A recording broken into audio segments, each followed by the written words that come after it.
विकसित हो रही है, वैसे वैसे कई समस्याएं भी उभर रही हैं और उन समस्याओं के समाधान के लिए समाज सेवा के क्षेत्र में उभरता हुआ एक नाम है, जिनका नाम है रितेश मिश्रा। तो मिश्रा जी, किन किन समस्याओं से इस समय आप रूबरू हो रहे हैं, उनमें से कुछ समस्याओं के बारे में बताइए। समस्याएं जो है संसार में बहुत बढ़ रहा है। सबसे बड़ी समस्या स्वास्थ्य व्यवस्था। स्वास्थ्य व्यवस्था अपने उत्तर प्रदेश में इतनी दयनीय है, क्या बताएं। अगर आपका सिस्टम और लिंक नहीं है तो इलाज नहीं हो पाएगा। गरीब लोग जो अस्पताल में जाते हैं, उनके वहां पर जो डॉक्टर रहते हैं अस्पताल के अंदर सरकारी, कई सालों से जमे हैं, जो कि चाहे श्री राम अस्पताल हो, चाहे जिला अस्पताल हो, चाहे मेडिकल कॉलेज हो, 10-15 साल से डॉक्टर साहब आज भी जमे हैं और वहीं पर रहते हुए अपनी प्राइवेट जो है अस्पताल बना लिए हैं।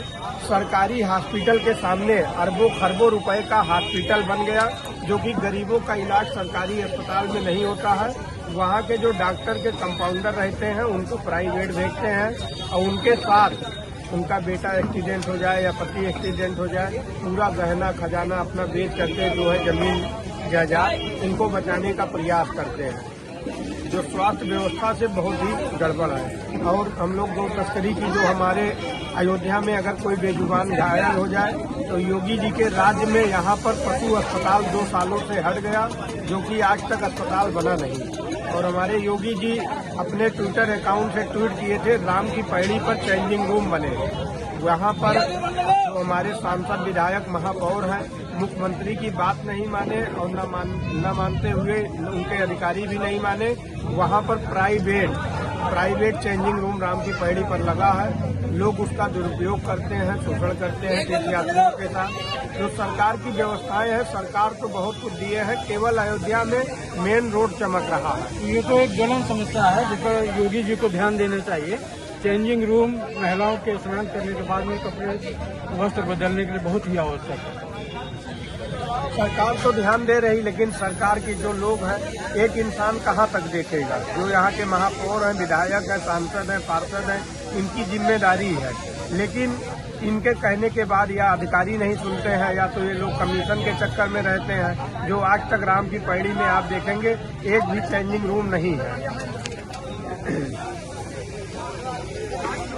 जो लावारिस शव मिलते हैं, उनके अंत्येष्टि का भी आप प्रबंध करते हैं। लावारिस शव हो, चाहे वारिस शव हो, चाहे किसी मध्यम वर्ग के लोगों का हो, चाहे तीर्थयात्रियों का हो, जब इंसान की मौत होती है, अगर लावारिस डेड बॉडी है, उसकी मौत हुई है, जिला प्रशासन के माध्यम से हम लोग डेड बॉडी को पीएम ले जाते हैं। 72 घंटे इंतजार करना पड़ता है। 72 घंटे बाद अगर परिवार मिलता नहीं है तो उसको ला करके अयोध्या शमशान घाट पर अयोध्या के प्रथम महापौर ऋषिकेश उपाध्याय जी का एक लकड़ी बैंक है, उसके द्वारा अंतिम संस्कार निःशुल्क कर देते हैं, जो कि पुलिस के पास कोई बजट नहीं होता था।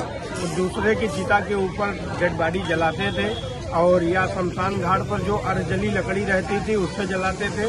इसका मैंने विरोध किया और हमको पुराने महापौर का सहयोग मिला, उनके द्वारा जो है अंतिम संस्कार कराया जाता है। हमारी अयोध्या में देश विदेश से लोग आते हैं, बिहार, बंगाल, राजस्थान, तमाम जगह से लोग राम मंदिर बनने की वजह से आते हैं। यहाँ पर उनकी हार्ट अटैक या अन्य कारणों से मौत हो जाता है, तो डेड बॉडी ले जाने में कम से कम 2 से 5 लाख रुपए का खर्चा आता है, उनके पास रहता नहीं।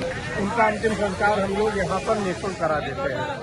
यहाँ विद्युत सौदागृह बनवाया गया है सरकार द्वारा कि नहीं? ये सरकार के द्वारा नहीं, आदित्य भवन के द्वारा विद्युत सौदागृह जो है बना है, लेकिन वहाँ पर बड़ा शोषण होता है। मैं महापौर को भी जानकारी दिया हूँ, लेकिन महापौर कहीं न कहीं हमको विरोधी मानते हैं। वहाँ पर एक डायरी नोट है, विरोधी माने वो अलग बात है या न माने अलग बात है, लेकिन जो कानून है लिखा पढ़ी होता है। मैं महापौर जी से और नगर आयुक्त से, पार्षद से मांग करता हूँ, वहाँ पर असूली होता है। सरकार निःशुल्क व्यवस्था की है, जो बैकुंठ धाम पर विद्युत सौदागृह लगा है, वहाँ पर 3,000, 5,000, 10,000 रुपए तीर्थ यात्रियों से ले लेते हैं और वहाँ कोई निःशुल्क नहीं लिखा है। एक संस्था वो हैंडओवर कर दिए है नगर निगम को, नगर निगम के द्वारा विद्युत सौदा चल रहा है, लेकिन वहाँ पर पैसे का डिमांड करते हैं, लोगों का, तीर्थयात्रियों का शोषण करते हैं। इस संस्था का नाम आदित्य भवन के द्वारा है। आदित्य भवन जी, उनके द्वारा बनवाया गया था। अवैध पशु तस्करी के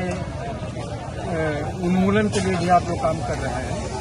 पशु तस्करी हम तो जानते हैं, पुलिस से बड़ा गुंडा कोई नहीं है। ये तस्करी में जो है जितने भी जा रहे हैं हाईवे पर, एक दिन मुख्यमंत्री जी से विनम्र निवेदन करता हूँ कि जितने भी पूरे उत्तर प्रदेश में, पूरे भारत में जितने भी टोल हैं, सभी टोल पर जांच करा दे। जितने कंटेनर गाड़ी है सब कंटेनर गाड़ी में भरकर जाते हैं। समस्या ये बात है कि हम लोग पुलिस के करीबी हैं।